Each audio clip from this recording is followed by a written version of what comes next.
don't want to hear nothing else from y'all until y'all get this. What is going on over there? Let me tell you something. I got a good 3-5 minutes dedicated to this because this story has been going on for a minute, and Howard is doing everything in their power to ignore it.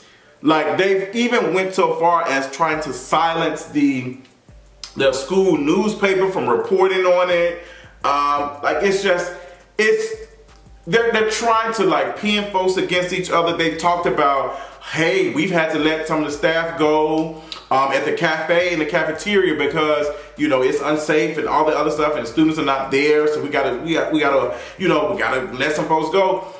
As if they're trying to make it seem as though, oh, the protests and stuff are creating so much disruption that, you know, y'all making the poor folks like suffer because of y'all consequences. Like, trying to make it seem as though these college students are like, oh, like spoiled or whatever. Like, that's what they're trying to do. They are using tactics that are trash, and the tactics, if it was any other company or something, we will be dragging the house down. I'm just so shook because y'all have been putting Howard up for the longest. Like every time, every week, every semester or something, every year at graduation, some billionaire throwing Morehouse, Howard, and Clark or something, $1 billion here, $1 million here, We instead of ice, all these things, and y'all got these students just saying, hey, all I want is a place to sleep where I don't have to worry about no mushrooms growing up, because bitch, I'm not Mario. Like, I can't be jumping on mushrooms and all that stuff. Like, I want to sleep in a place that makes me feel comfortable. Y'all, this is an institution that's supposed to be teaching the future black folks, black excellence, all these folks, to be able to demand the things that they are deserving of. And they're learning these things from this institution and trying to hold y'all accountable, and y'all are punishing them. That doesn't make any sense to me. That doesn't make any sense to me. Like, how y'all supposed to be crafting the leaders and stuff for tomorrow when y'all not even giving them a place to even lay down, to even put their thoughts together so they can be the leaders for tomorrow? Y'all can't even house them tomorrow. Y'all can't even give them safe housing, affordable stuff. Like, what is y'all doing with all this money that's coming out? And while we talking about, let me pull up a lecture and drink me some water, because I got some more shit to say. Where are the black elites? Where's Kamala Harris at? Why she ain't saying nothing? What's going on? Where Miss Pink and Green at? Where's she at? What policies and what's going on? Diddy, where you at? Where all these black elites at? Where y'all at? Y'all love to have this stuff at the campus and stuff, and woo, swag surf. I don't want to see no more swag surfing. The only thing I need to see is y'all taking some dishwasher detergent, some Fabuloso, and cleaning these folks where these folks sleep, these students staying at. Clean that shit up. It's just not making no sense. It's so bad that honestly, Elizabeth Warren had to talk about it. Like, Elizabeth Warren had to, like, girl, she literally tweeted about it and said this: for 22 days now, Howard University students have been protesting subpar private equity managed campus housing. Corvius is responsible for these conditions, and it's another example of why we need private equity reform. I stand in solidarity with the students. The article is from The Guardian, talking about rats, mold, roaches, how students sit in over housing conditions. Like, this article was written like when, probably today or something like that. This stuff has been going on for like 22 days. And it's just, like, Howard's Twitter account is just like acting like ain't nothing going on. I'm not, y'all talk about this black elites, y'all talk about this blackness, this black excellence, y'all talk about, oh, like all these things, like it's just, I gotta pride these universities, y'all say all these institutions, all these things. What difference does they make when they are not serving everybody? Like, I just really can't understand that. So it's almost like it's a mirage. And Howard is paying their part because at the end of the day, they are a business. They don't care about no black students and stuff like that. If they did, they would be providing stuff for these students. What is going on with the funds and stuff? What y'all doing with these endowments and stuff? Y'all, where is the money going to? What are y'all doing? This is ridiculous. This is ridiculous. This is not making any sense at all. Like these students, they don't nobody be wanting to protest just to protest. People got lives, especially black folks. They don't have time to protest. They got to get work done. They got to get work done. They got to work on these classes. They got to get these tests done. Girl, midterms and stuff, all that stuff going on. Like, girl, it's a lot. Like, it's the finals is due. They don't want to be doing this stuff. They're doing it because they don't have a choice. And they got to hold their people accountable. So I'm not understanding how you giving these tools to fight the masses. And y'all are the masses. Like, y'all supposed to be providing the tools to the future generations and stuff, and they got to use these tools that they're getting here to fight y'all. They can't even go out in the world and fight y'all. Like, girl, what's going on? And then you look at the black elites who graduated. Some of these folks like, not my Howard, not my what's name. Like, it's ridiculous. It is ridiculous. I just don't get it. Like, something needs to be done ASAP, because these videos and pictures and stuff coming out it's a shame. It's a shame. And before some of you folks talking about oh, well, I go to PWI, that's why I ain't want to worry about them problems. That's why I go to PWI. Girl, y'all got folks hanging nooses and stuff outside, harassing black folks, walking around camp. Like, please, all these institutions don't care about neither one of you. Just like the stuff, the same stuff that's going on how it's going on at the PWIs too. It's just you just don't see it as much. But trust and believe, it's all type of crooked stuff that's going on. Trust and believe. So as that are giving Howard them lashings, these PWIs deserve some lashes too. Honestly, and the PWIs giving y'all some lashes, and some of y'all actually like getting lashes from the white folks. So, you know, I just don't understand why people will come up and say, I'm so glad I go to PWI. Like, girl, what? It's about education at the end of the day. Like, what? Like, it's just so much there. PWI versus HBCU. Like, it's too much. Too much, Nikita. Too much. You're on the vocal. You're on the white supremacy. You're trying to perform black eliteness. You're trying to perform black excellence. But what it is white supremacy. That's all. You just want to be closer to white, proximity to whiteness. That's it. Too much Nikita. That's all I'm getting from it. But that's all I got on Howard. Like, girl, look the story of Sherry. Girl, it's too much. I'm about to honestly fly to DC. I'm like, girl, what is going on? Kamala, girl, get your girls together. Tell them to skew in and get them folks into some stuff. Because this ain't making no sense. So speaking of black elites, let's talk about Jay-Z. Jay-Z was inducted into the Hall of Fame. Congratulations to him. Pictures he took looked amazing, but I did notice that there's a picture that he took with Dave Chappelle. And at first I was like, oh, this picture might be old, but I think the picture is current. And come to find out, Dave Chappelle and Barack Obama were the people who kind of introduced him to the Hall of Fame. Like, you know, hey girl, this is what's going on, da, da, da. The reason why I'm talking about this is Jay-Z to be anywhere in proximity with Dave Chappelle, considering that he's won awards for being a queer ally and GLAAD awards for, you know, gay, lesbian, and all that. Like, oh, you out here for us, and getting awards for this and that. Yo, you wrote a song about your queer mother, and da da da. It's just like, I'm about to go in there, like, I'm about to really get into some things. It is the black elite, these folks who are up there as far as like the social economic status, like up there, they don't care about us like that. At the end of the day, it's about getting to a bag. And trust me, we all trying to get to a bag because we're literally trying to survive. But the bag these folks out here trying to get trumps all of our bags. Point blank, period. These folks have enough money to be able to feed their families for generations. Like, feed other families and all the other stuff while taking from other people. These folks are in solidarity with people who are trash, and it doesn't surprise me. Because at the end of the day, they don't see color and all that stuff. They see opportunities, they see money. And I just want people to start realizing that these folks just really don't care about us. You know, they're not like horrible, bad people, but they're certainly not good because they're rich.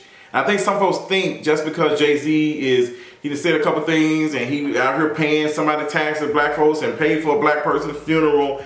That's PR shit like that they spend to make themselves look good in the public eye to keep their stuff and keep their dividends straight. These folks do not care.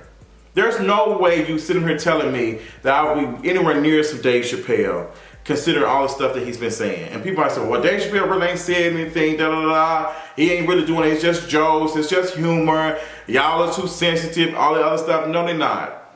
Like, the stuff that Dave Chappelle be saying and the stuff, like, Dave Chappelle literally is eating off of this wave. This wave that's been going on. He's kind of late to the party, to be honest. He's doing the same thing that politicians do. Make something serious that's not really that serious, because it activates this audience of folks who already have a disdain and a disgust for this thing.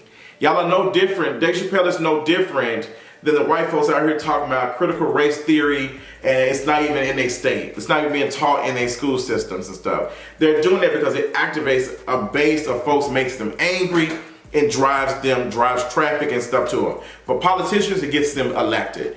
For folks like Dave Chappelle who do the jokes and stuff, it gets them viewership. It gets people watching them. People who probably never found Dave Chappelle funny, but just like, I want to feel a part of something. I want to be a part of this because I'm glad somebody's finally saying it. And it's really disgusting. And it makes people feel comfortable to the point they start doing other stuff that's harmful to queer folks, to black queer folks. Like, it's just this thing that, like, y'all think that black queer folks are black first. And it's like, I am black and queer simultaneously. Like, that it exists. You cannot tell me, oh, no matter all the harm I'm getting for my queerness and stuff, that I remember you black first.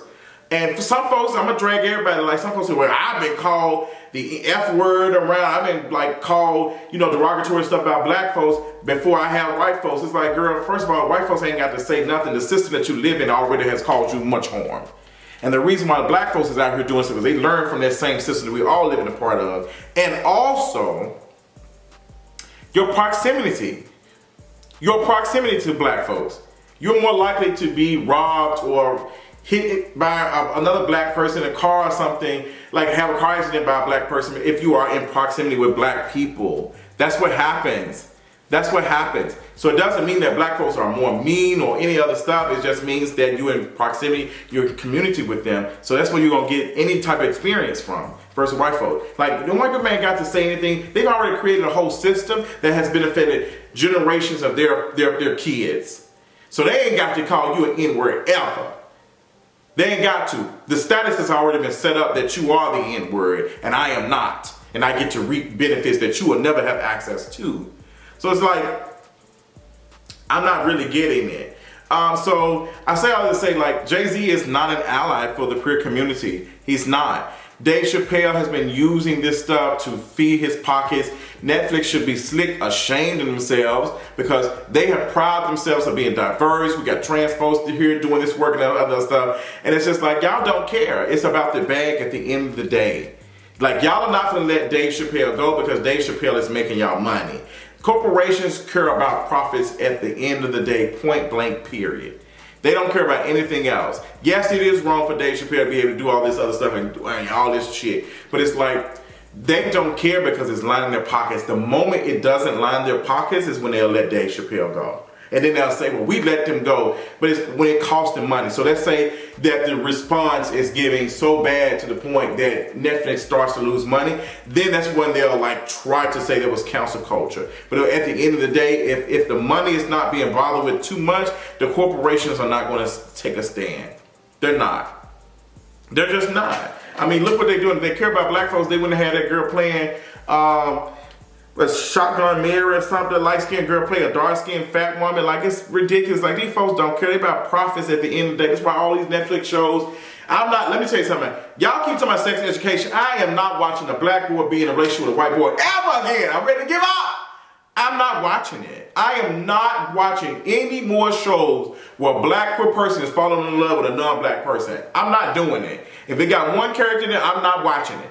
Get it off the TV. I'm not watching that. I'm not watching it. I'm done. I'm not watching it. So y'all can talk about sex education. She's cute for Ying Ying around the house. but I'm not gonna watch no dark-skinned boy in the UK fall in love with a white boy and play. I'm not doing that. I am done with that. It's enough. It's starting to make my eyeballs itch to the point I want to put them out and just sit them in water. Some saline at the end of the night. So yeah, so that's my thoughts on that. Also, let's talk about, you know, I think I'm done talking about that child. I honestly tired of talking about Dave Chappelle and all of that. Like, Dave Chappelle just tired. Him and Boosie getting on my nerves. So glad that T.S. Madison went on the Breakfast Club and had a conversation about, you know, how these people feel and the harm they're causing to queer folks, to trans folks.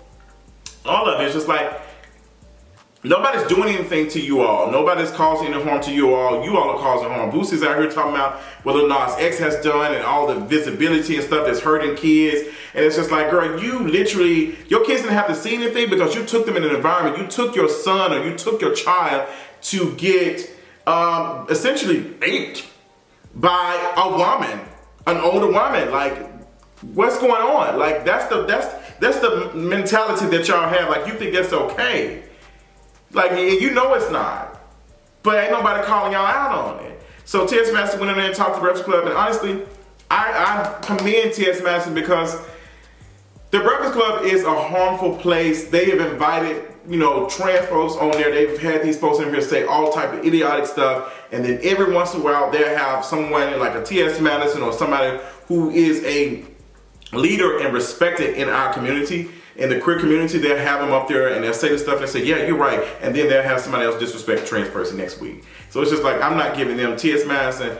You didn't have to do it, but you did it. So we appreciate you for that. But you should not have to do it. You've been doing this work for so long. It's like, girl, like, it's time. It's like, you shouldn't have to be doing this and have these conversations so far in your career. But it's just, you know, once again, how marginalized people are paraded and treated. Like, they don't care about them. They just care about what they can get from them. So yeah, that's my conversation on that. I want to talk about the Jada Pinkett and Will Smith situation because I was ready to go in. I was ready to go in when I was seeing the memes and stuff and all that other stuff, but I'm glad I actually did not. Because when I actually watched Jada talk about, you know, the relationship and sex in the relationship and all that, because folks were taking it and running with it, like, and creating the memes and dragging it. And come to find out when I watched it, y'all know it's got to be something for me to take up for Jada. Or the Will Smith family, whatever. But come to find out, all Jada was saying was that, you know, we are taught that if you fall in love with someone, they should know what you want, what your turn-ons, all the stuff that you like. They should know because they love you. And Jada was just saying that's not true. Communication is very important. She was saying that her and Will had to learn that, even though they care about each other a lot, they had to communicate, hey, this is what I like. What do you like? Like communication, and that's very true. Very true. We have to communicate with our partners and say like, hey, I can't reach your mind. What do you want? I love an after action review after some clapping in the cheeks or whatever. I love that. Like an after action review. What did you like, girl? Be honest. Oh, girl, when you did that, it really just had me da-da-da. When you did that, I was like, you did that, it was all right. Because somebody told me, saying, hey, girl, you was on my nipples, and it was just like, yeah, it really didn't do anything. I was like, child saying, so I just did it. So communication, so we can find it and make it better. Just see how it is when we all comfortable and talking about our wants and our desires with our folks and our partners and stuff. It's a beautiful world, and just not our wants and our desires, but also what's going on with our sexual health. Like what we got going on. When last time you had your kitchen checked out? When last time you had your cookies looked at? Period. Like that type of stuff. Like, girl, I had my cookies checked last year. Well, girl, to play in my oven, you need to have them cookies. You need to prep them. You need to preheat. I'm over here preheated, but you ain't.